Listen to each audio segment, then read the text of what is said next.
बिस्मिल्लाहिर्रहमानिर्रहीम अस्सलाम वालेकुम दोस्तों, आप देख रहे हैं जवाद बाकिर व्लॉग और मैं हूं जवाद बाकिर। दोस्तों, सुप्रीम कोर्ट का रूल्स बनाए जाने तक अज खुद नोटिस के तमाम केसेस मुलतवी करने का हुक्म। ये कहना है जस्टिस काजी फाइज ईसा का। जस्टिस काजी फाइज ईसा वही हैं जो सुप्रीम कोर्ट के जस्टिस हैं। जी बिल्कुल, आप ठीक सुन रहे हैं। भरपूर तसादम की कंडीशन बन चुकी है इस वक्त सुप्रीम कोर्ट के अंदर ही। आखिरकार उस चीज में नून लीग में स्पेशली मरियम नवाज कामयाब हो गई हैं, जिसमें उन्होंने चंद दिन पहले लार्ज फोरम से खिताब करते हुए गुफ्तगू करते हुए कहा था। एक लफ्ज इस्तेमाल किया गया था, जुडिशरी स्टैब्लिशमेंट। ये स्टैब्लिशमेंट जुडिशरी वही चीज बना दी गई है। अब जजेस को भी दो ग्रुपों में तकसीम कर दिया गया है।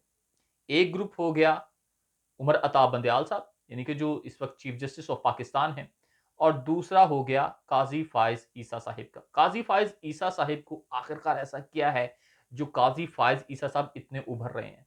किसका आशीर्वाद हासिल है? काजी फाइज ईसा साहब का ऐसे वक्त में जब तमाम लोगों की निगाहें सुप्रीम कोर्ट के फैसले पर लगी हुई हैं, पाकिस्तानी सारी अवाम की क्या बल्कि दुनिया भी देख रही है इस वक्त सुप्रीम कोर्ट की जानिब। ऐसे में काजी फाइज ईसा का कह देना कि तमाम अज खुद नोटिस जो हैं उनके तमाम केसेस को मुलतवी कर दिया जाता है, हम हुक्म देते हैं कि इनको मुलतवी कर दिया जाए तब तक रूल्स नहीं बन जाते हैं, ये बहुत है। अब इसमें टाइमिंग बड़ी मैटर करती है जी। ऐसे वक्त में सुप्रीम कोर्ट का यह हुक्म आना कि जो सोमोटो पर जो चल रहे थे केसेस चल रहे थे उनको हम मुलतवी कर देते हैं जब तक रूल्स नहीं बन जाते। ऐसे वक्त में जबकि इलेक्शन के लिए लोग देख रहे थे सुप्रीम कोर्ट की तरफ, ऐसे में जब लोग देख रहे थे अदालती इस्लाहात को लेकर सुप्रीम कोर्ट की तरफ, ऐसे वक्त में काजी फाइज ईसा का ये हुक्म जारी करना, और 2-1 से ये जारी हुआ है, जिसमें शाहिद जो वहीद साहब हैं वो अलग से खड़े हैं, बाकी दो जजेस अलग से खड़े हैं, जिसमें काजी फाइज ईसा साहब हैं। अब ऐसे वक्त में ये काजी फाइज ईसा साहब का कह देना ये बड़ा खतरनाक हो जाएगा। ये खतरनाक इसलिए हो जाएगा क्योंकि तमाम लोग ये चाह रहे थे कि जो सुप्रीम कोर्ट के जजेस हैं वो दो धड़ों में ना बटे, मगर जहां पर ये प्लानिंग की जा रही थी, काजी फाइज ईसा साहब को मुकम्मल सपोर्ट किया जा रहा था, वो सामने आ गया। काजी फाइज ईसा साहिब कौन है? इनको नून लीग सपोर्ट क्यों कर रही है? ये बड़ा अहम चीज है। काजी फाइज ईसा साहिब वही हैं जिनके मुतल्लिक रेफरेंस दायर किया गया था इमरान खान के दौरे हुकूमत में। खान साहिब की यानी कि पीटीआई के जब दौरे हुकूमत था उस वक्त इनके खिलाफ वो रेफरेंस दायर कर दिया गया था कि इनकी मुल्क से बाहर 3 जायदादें हैं और इन्होंने डिक्लेयर नहीं की। काजी फायज ईसा साहिब भी मैदान में आ गए थे। अब काजी फायज ईसा साहिब भी अक्टूबर में चीफ जस्टिस बनने वाले हैं। उन्होंने कहा क्यों ना अपनी राह हमवार की जाए और खुल के सामने आ जाए। काजी फायज ईसा साहिब जाती तौर पर ये चाहते या ना चाहते, मगर पीछे बैठे हुए लोगों ने उनसे ये काम करवा दिया। वाज़ेह हो गया कि सुप्रीम कोर्ट के जजेस अब दो धड़ों में बट गए हैं। अब इसमें जो अज खुद नोटिस की जद में आए हैं या जो इनके मुतासरीन, किस किस को इसका फायदा हो सकता है, इसका असर क्या होगा, ये जो उन्होंने इतना बड़ा हुक्म जारी कर दिया, इसमें नवाज शरीफ जा सकते हैं। आपको याद होगा कि असल में जो शहबाज हुकूमत है वो सिर्फ और सिर्फ आई ही अपने मुकदमात को खत्म करने के लिए। उन्होंने कहा शॉर्ट सा टर्म है, हमारे पास साल डेढ़ का टाइम है, इसमें कोई ऐसी पॉलिसीज बना जाए, कुछ ऐसे बिल पास कर लिए, कोई ऐसे कानून बना लिए जाए जिसमें हमारे मुकदमात खत्म हो जाएं। अब वही चीज़ है जो अब इसमें जो हुक्म आया है, इसमें सबसे ज़्यादा फ़ायदा किसको हो सकता है? इसमें नवाज़ शरीफ को फ़ायदा हो सकता है, इसमें यूसुफ रज़ा गिलानी जा सकते हैं वापस अपील में, इसमें जहांगीर तरीन साहिब अपील में जा सकते हैं। अब ये अगर ऐसे वो लोग अपीलों में जाएँगे, तो फिर तो पाकिस्तान के कानून के साथ खिलवाड़ किया जा रहा है, इसका मज़ाक बनाया जा रहा है। यानी कि वही जंगल का कानून है, जब जिसका चाहे, जो दिल चाहे अपने मफाद के लिए रातों-रात कानून बनाए। अब आपको पता है 24 घंटे के अंदर-अंदर इतनी स्पीड से ये इस बिल पे काम हो रहा है अदालती इस्लाहात पर कि बस छोड़ दें बातें। वो बिल आता है, बनाते हैं, सारी मुशावरत वगैरह भी होती है, उसके बाद अब ये असेंबली वगैरह में भी ले आते हैं, कायमा कमेटी के सामने भी, सेनेट में जाना है, सेनेट के बाद फिर सदर साहब की तरफ। खैर ये मामला लटकता रहेगा। मामले को लटकाने का मतलब ये है, टाइमिंग की जो मैंने बात की, मामले को लटकाने का मतलब ये है ऐसी टाइम में ऐसी स्टेटमेंट का ऐसा हुक्म का आ जाना। वो टाइमिंग की बात ये है कि जब सिर्फ और सिर्फ तमाम कुव्वतें अब लगाई जा रही हैं इलेक्शन को डिले करने के लिए। ये बात आप बाद में भी कर सकते थे। अब बात इसी तरह से है कि किसी तरह इलेक्शन को लटकाया जाए, इलेक्शन में ताख़ीर की जाए। ताख़ीरी हरबे इस्तेमाल किए जा रहे हैं। ताख़ीरी हरबों में ये भी है कि काज़ी फ़ाइज़ ईसा साहिब को आपने सामने खड़ा कर दिया। अब अपील के हक़ में जो जाएगा, आपको नाम तो मैंने बता दिए, नवाज़ जा सकते हैं, जहांगीर जा सकते हैं और उसके बाद यूसुफ रज़ा गिलानी भी जा सकते हैं।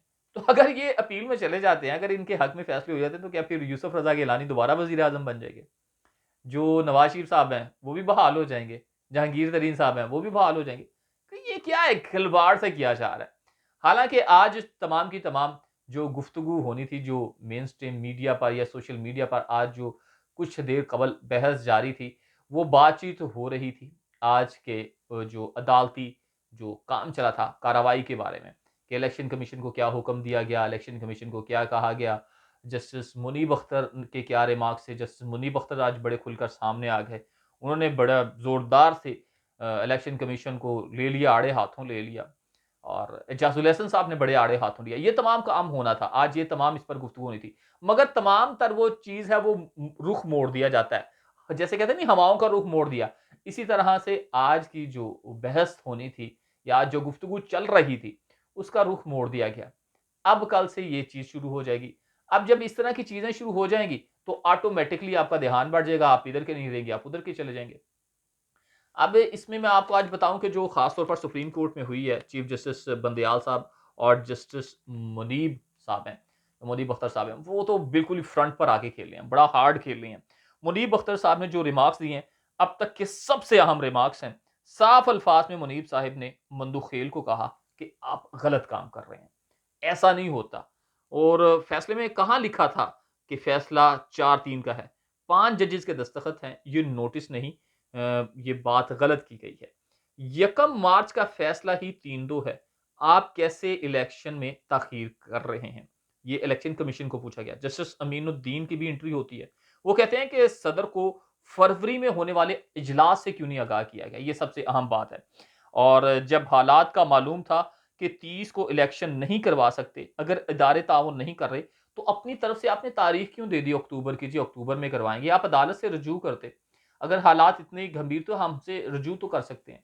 और भी बहुत सारी खबरें हैं जो आपसे डिस्कस करनी थी, मगर ये काज़ी फ़ाइज़ ईसा साहब का एक नया हुक्म आ गया, इस वजह से ये सारा फ़ोकस इस पर चला गया। फिर जाते-जाते आज की जो कार्रवाई में आखिर में वो उमर अता बंदयाल साहब ने एक बहुत ही अच्छी बात कर दी। उन्होंने जो बाहर के लोग बैठे हुए हैं, ख़ास तौर पर जो जिसको आप ज़र मुबादला के ज़खायर हैं, जो बढ़ाने में बड़ी मदद करते हैं और जो आपके ओवरसीज़ पाकिस्तानी हैं, जिनके लिए खान साहब ने कहा था वो वोट डाल सकते हैं। तो उनके मुतालिक उन्होंने कहा कि भई उनके वोट का क्या किया? अगर पूरे दुनिया के किसी भी कोने में चल जाएँ, वहाँ पर जंग लगी होती है, तो लोग वोट कास्ट करते हैं। आप इलेक्ट्रॉनिक मशीनें वगैरह लेके आएँ। आप ये नहीं कि उनके खर्चे पर अपना कहते हैं जी हमारा मुल्क चल रहा है, वो उनके वजह से हमारा मुल्क यहाँ पर स्टैंड करता है, अगर वो नहीं भेजेंगे तो ऐसे हो जाएगा। तो इतनी अगर आपने गंभीर सूरत-ए-हाल बना दी, तो फिर ओवरसीज़ आप पर बिलीव नहीं करेंगे। अब ये भी बात है, ये बड़ा अच्छा पॉइंट उठाया गया है कि ओवरसीज़ को भी अब एक जो किरण है, उम्मीद है वो नज़र आने लगी है कि शायद उनका वोट भी बहाल हो जाए और 1 करोड़ से ज़्यादा वोट है, जो ओवरसीज़ पाकिस्तानी कास्ट कर सकते हैं। अगर वो डालते हैं, तो उम्मीद की जा सकती है कि खान साहिब और भी सीटों पर जीत सकते हैं। जैसे कोई 35 से 40 सीटें बताई जा रही हैं, अगर वो प्रॉपर वोट कास्ट होता है उनका, तो वो किया जा सकता है। अब इसके लिए भी बहुत सी एक लंबी बहस है, एक बहुत लंबी डिबेट है, की जा सकती है। फिर वीडियो बड़ी लंबी हो जाती है। मगर आज जो काशिफ़ अज़ीज़ा साहब ने दिन के आखिर में जाते-जाते काम कर दिया है, ये तारीख़ में कभी भुलाया नहीं जा सकेगा। वाज़ेह हो गया कि वाक़ई जजेस 2 ग्रुपों में तक़सीम है और ये साफ़ नज़र आ रहा है कि जो काज़ी फ़ाइज़ ईसा साहब ने स्टेटमेंट दी है, ये किसी के साथ खड़ी हुई स्टेटमेंट नज़र आ रही है। ये उनके अपने ज़ाती अल्फ़ाज़ नज़र नहीं आ रहे। ये ऐसे लग रहा है जैसे किसी के कहे हुए अल्फ़ाज़ बोल रहे हैं। जैसे कहा नहीं जाता कि फ़ैसला वो लिख के दिया जाता है कि आपका फ़ैसला इस तरफ और ये फ़ैसला सुनाया जाए। इसी तरह लग रहा है कि जैसे किसी ने कहा। ख़ैर, आने वाला वक़्त बताएगा कि कौन कहाँ खड़ा है और क्या उसने सही किया कि नहीं किया। मगर पाकिस्तान का मज़ाक पूरी दुनिया में बन रहा है।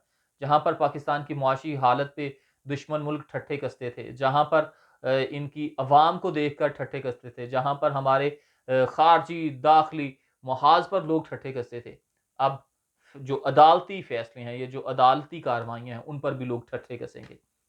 ठीक तो आपने करना है ना जनाब। अगर आप ही ऐसे फैसले करेंगे, अगर आप ही ऐसे हुक्म देना शुरू कर देंगे, मज़ाक तो खुद ही बनेगा। मगर दुआ यही है कि खुदा ताला पाकिस्तान का हामी और नासिर हो। अल्लाह ने के बाद।